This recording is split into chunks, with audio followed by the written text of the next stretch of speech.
When I was a junior in college, I studied abroad. I chose Beijing as my study away site.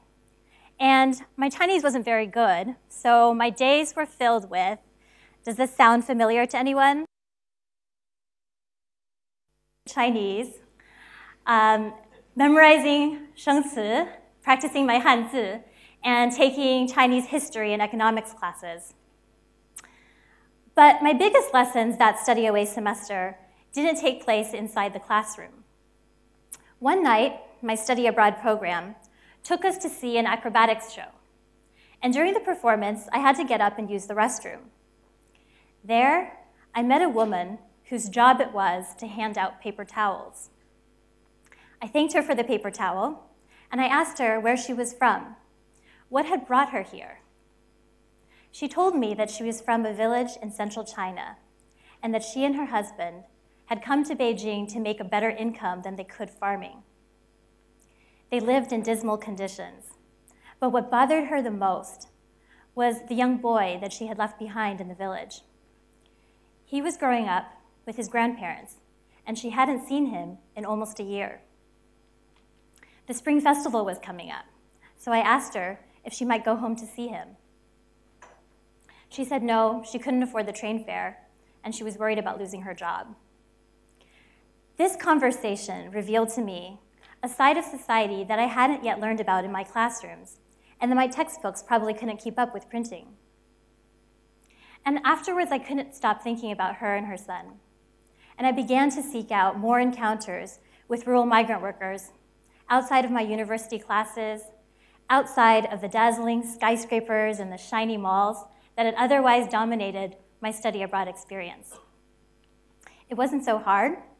There were construction workers building new university buildings, AIs cleaning the dormitories, and vendors who sold me noodles on the street. And in talking with them, I discovered that the reality of the lady in the bathroom was all too common. Almost all of them had children, so-called left behind, in the villages, growing up separated from their parents. These initial encounters moved me to do research on what life was like for children growing up in rural China. Who did they live with? Did they go to school? What were their schools like? And what were their prospects in life? I was privileged to receive a Fulbright scholarship to return to China after graduation to delve into these questions full-time. And my research began in the library. I looked up statistics in databases and read reports, and it was clear that rural children were going to college at rates far, far lower than urban children, despite being 78% of the school-age population. And 1 in 2 of rural students who started 7th grade didn't end up making it to the 9th grade. Why was this? The conventional wisdom was that it was an issue of poverty. Perhaps the local governments didn't have enough funding to build schools for students to attend. Or maybe their families were too poor to afford tuition. Perhaps the students had to drop out in order to support their families. But once I left the library and began my field work, traveling to villages all across China, I began to hear a different story. The reports and the databases weren't keeping up with the fast-changing policies and dynamics on the ground. In fact, the Chinese government was abolishing tuition for grades 1 through 9, making school totally free from elementary through middle school. And in many villages, I saw a veritable boom in rural school building construction, thanks to increased funding from the government and charitable donations. So if tuition wasn't the issue and access wasn't the issue, then what was? Outside of my apartment building in Beijing, there was a security guard, or baoan, who I waved hello to every morning. He looked awfully young, so one day I asked him, "Where are you from? Shouldn't you be in school?" He told me he was from a village in Hebei province, and that, yes, he had dropped out of school the year before. "Did you have to come to Beijing to make money to help your family?" I asked. No, it's not that," he said. "Both my parents are migrant workers too, and our family's income has been rising every year. I could afford to go to school, but I don't want to. I'm no good at school." Diane was a term that I began to hear over and over. When I talked with rural students and those who had recently dropped out, they told me that school was, 1, indigestible, 学不进去, and 2, hopeless, 没有希望. They felt like the 15-year-old Bao'an, that they were forced to regurgitate information that they didn't know the meaning or the use of. And their intellect and their potential was equated with their test scores. So when they had low grades, they were labeled as, and they saw themselves as hopeless cases. And so, given this, he decided to no longer waste time in the prison-like environment of the school and just enter society. But so far, for this Bao'an in Beijing, standing for hours at a time in a tiny guard shack wasn't so much fun either. I began to hear stories like his over and over as I traveled through the countryside. And a rural middle school teacher in Guizhou put it like this. Students come in with their own talents, interests, and a desire to learn. Only those with extreme determination make it through, and most break under the pressure. Those ones will go to labor in the city or will stay here as farmers, but will not have learned to do either. I want to make the fields their school. I want them to learn how to take the riches of the land and turn it into something valuable. I want them to develop the talents they have into something that is useful to them. And it was in encounters with rural teachers like this and rural students and parents that uncovered for me what is the underlying problem in rural education. Schooling isn't preparing rural students for their real lives. It isn't fostering the life skills that can empower them to improve their own lives and their communities. So it begs the question, are just additional years of more of the same kind of schooling what rural children and their communities need? Or is a different kind of education needed? In response to this question, some friends and I decided to try out some alternative educational experiments ourselves. We put on summer camps in rural villages that taught classes which were engaging and student-centered and it involved students in hands-on learning. But these summer camps had a short-term impact, and we, as outsiders, were not rooted in the communities where the students are from. But here, I had another lucky encounter. A local principal named Sun Huimiao, Sun Laoshi, heard about our summer camp and came out to meet us volunteers. It turned out that she also cared about making education more meaningful and centered on rural children's life needs. Under her invitation, we began to work in her village elementary school, year-round, and she organized her teachers to join with us together in developing new kinds of curriculum that could connect learning to life.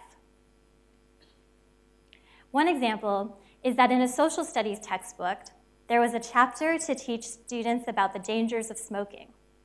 But instead of just reading about it, 4th through 6th graders conducted research in 3 villages around the school.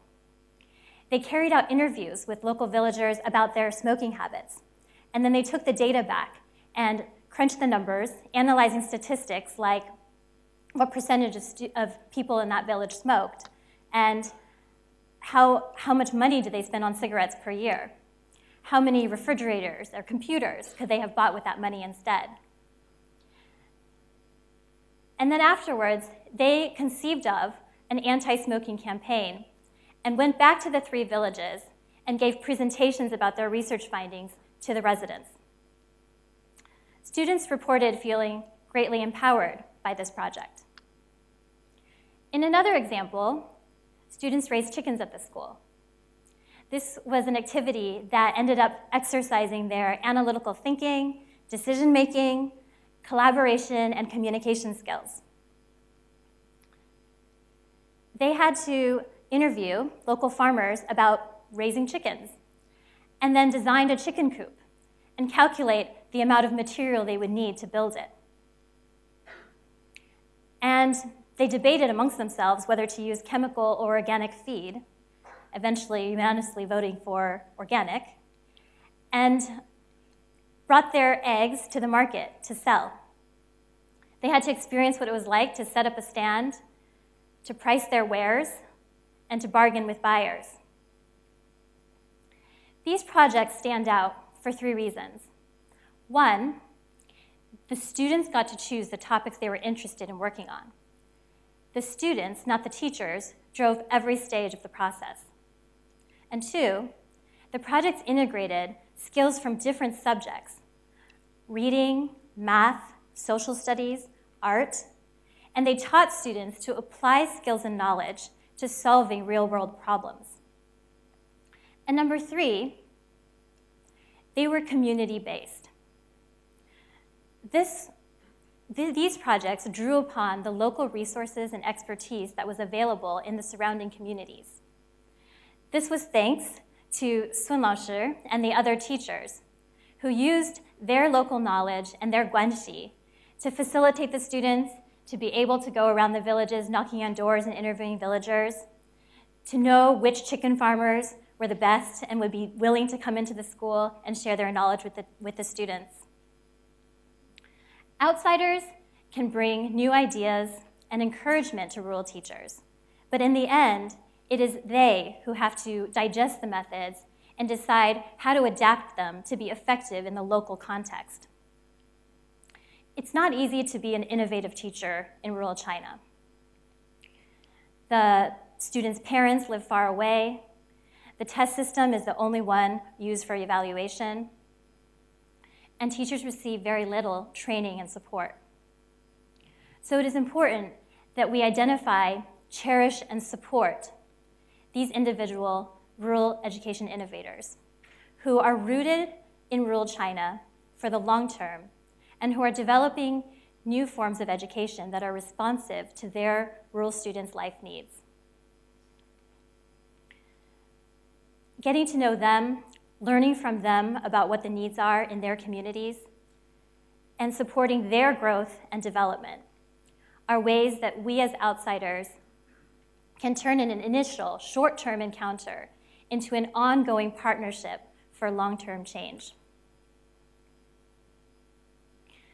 Here in the academic building, in Shanghai at large, and in the places that we live and study away, we're surrounded by opportunities to turn person-to-person encounters into new sources of learning.